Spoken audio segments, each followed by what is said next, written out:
Olá, queridos, sejam bem-vindos ao nosso programa A Palavra do Senhor. Hoje, nesse dia, iluminados sempre pela primeira leitura da Palavra de Deus na liturgia. Quero convidar você, antes de tudo, para iniciarmos com a oração do ano do cuidado. Em nome do Pai, do Filho e do Espírito Santo. Amém. Abba, Pai, eu te dou graças porque sempre me ouves, graças porque sempre estás comigo. Eu reconheço que tudo vem de tuas mãos e que a tua misericórdia permanece para sempre. Pai, cuida de mim, cuida da minha família, daqueles que eu amo, cuida também daqueles que mais precisam, dos doentes, dos pobres, dos que se sentem sozinhos. Ajuda-me também a cuidar de tudo que me foi confiado, a cuidar da tua obra, a cuidar dos teus filhos, meus irmãos.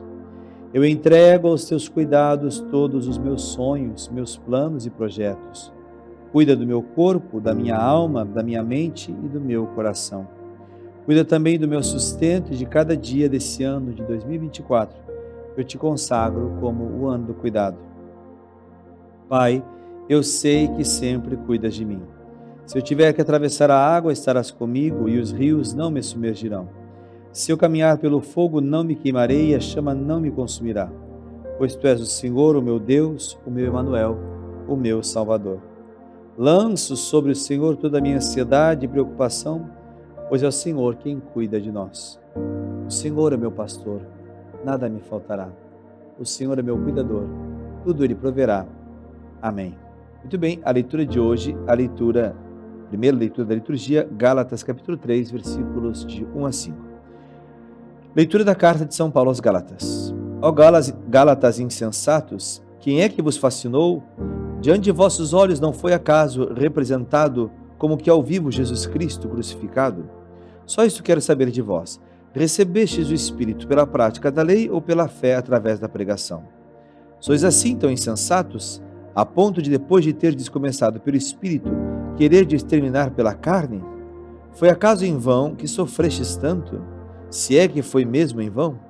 Aquele que vos dá generosamente o Espírito e realiza milagres entre vós, faz isso porque praticais a lei ou porque crestes através da pregação?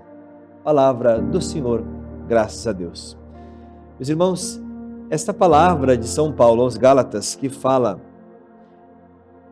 é verdade que vocês que começaram no Espírito agora querem terminar na carne? É uma palavra muito forte, que muitas vezes nós interpretamos e até pregamos, de que começar no Espírito e terminar na carne significa começar na santidade e terminar no pecado. É uma leitura possível? É uma leitura possível. Mas não é o que São Paulo está falando aqui, na verdade. O que São Paulo está falando nesse contexto, se você lembrar ontem nosso programa A Palavra do Senhor, é essa tensão que existe entre viver a fé pelo Espírito Santo, que trouxe uma nova obra, aberta inclusive aos pagãos, ou querer viver as práticas da lei, na compreensão de lei judaica, e querer viver a fé em Cristo como um judeu que vive através das leis estritas, fechadas dos judeus, como agora se você fosse um cristão que aceitou a Jesus, que crê em Jesus, foi batizado, mas vive como antes, vive na carne, nesse sentido, só nas tradições humanas, ou então, mesmo nas tradições judaicas. O que São Paulo está querendo dizer aqui? Eu vou falar algo hoje que é muito comum acontecer. Quando acontece uma conversão, quando nós nos convertemos em geral, por uma experiência.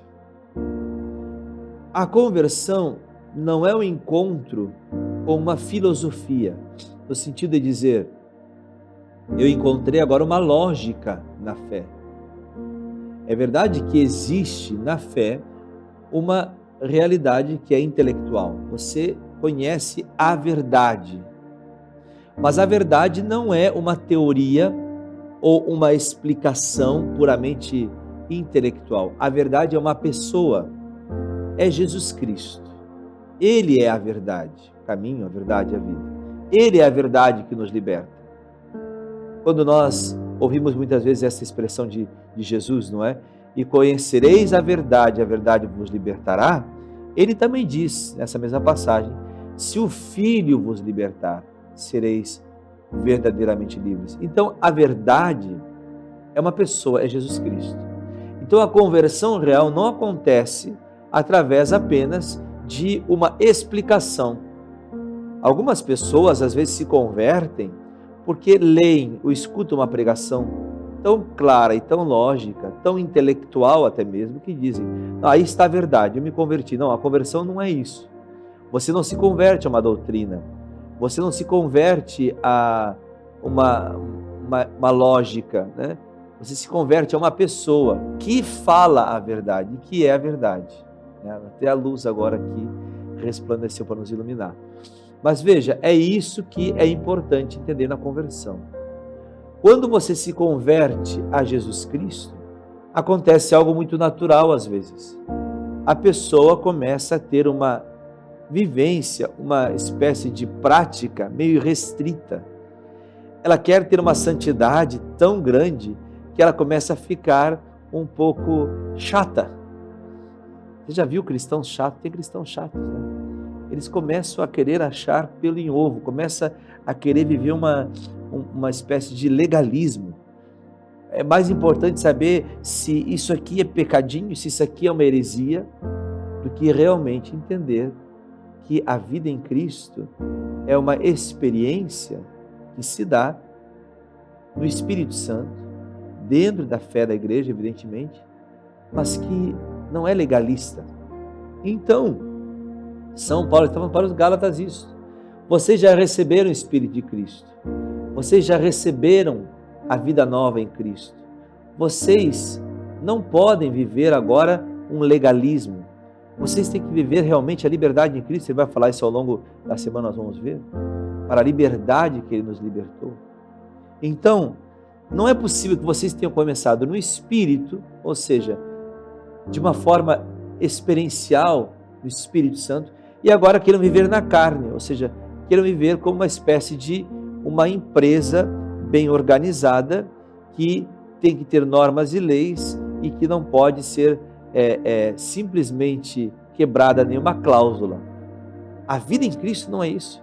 Isso é uma realidade muito carnal, é uma realidade muito humana.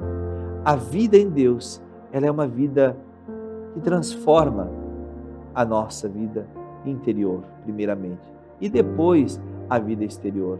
Algumas pessoas, faz parte do processo, acham que mudando a sua vida exterior, vão mudar a sua vida interior, e às vezes vira uma vida de aparências. Parece muito santo, mas não é. Deus não quer que nós pareçamos algo, Ele quer que nós sejamos realmente dEle. Eu convido você hoje, nesse dia, a pedir comigo essa graça. Deus nos livre de um legalismo, de um perfeccionismo aparente. Deus nos ajude a vivermos uma vida realmente, interiormente, toda ela em Cristo Jesus. Vamos fazer juntos uma oração. Ó Espírito Santo, hoje, nesse dia, nós te entregamos a nossa vida. Nós que começamos no Espírito, nós começamos no Senhor, na experiência da fé. Não queremos viver de legalismos, não queremos viver de rubricismos ou de aparências. Queremos viver a lei nova de Cristo, que se traduz, é verdade, em práticas de verdade, justiça e de santidade. Mas não queremos viver isso de forma aparente, queremos viver isso na verdade da nossa vida. Livra-nos, Senhor Jesus, também de ficarmos julgando os outros pelas práticas externas. O Senhor é o único juiz, Senhor. Dá-nos a graça apenas de vivermos no Espírito, na santidade real, maravilhosa, que é possível ser santo, não de forma aparente, mas é possível viver a santidade de uma forma totalmente livre. Uma liberdade que não é libertinagem, mas uma liberdade que é felicidade de vivermos em justiça e santidade. Amém. O Senhor esteja convosco, Ele está no meio de nós. Abençoe-vos o Deus Todo-Poderoso, Pai e Filho e Espírito Santo. Amém. Não esqueça, Deus está conosco. Aleluia.